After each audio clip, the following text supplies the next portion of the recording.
किंजल को जेल नहीं जाना पड़ेगा, बस उनको मेरा एक छोटा सा काम करना, को राघव को केस वापस लेने के।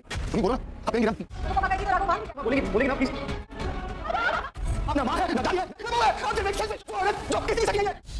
पर ही तो उठ गई ना, उसकी मर्जी। वो समझ ही नहीं पा रही है कि कभी-कभी सच का बाहर आना। आने वाला एपिसोड होने वाला है और भी ज़्यादा इंटरेस्टिंग, जहाँ प्रेम अनुपमा को समझाता है कि राय रसोई में आना नहीं चाहती। प्रेम कहता है कि मम्मी मुझे नहीं लगता इसमें पापा और मोटिवा इन्वॉल्व होते हैं। होंगे, लेकिन आपकी मर्जी, आपकी सोच मेरी सोच एक नहीं हो सकती ना। और वहीं दूसरी एक देखेंगे कि वहीं किंजल को पुलिस पकड़ कर ले जाती है। वहीं गौतम कहता है कि आपको छोटा सा एक काम करना होगा, केस वापस लेने के लिए राघव को कहना होगा। अगर नहीं कहेंगे तो ये केस बंद नहीं होगा। तभी तो कहता है मम्मी आप बोलो ना।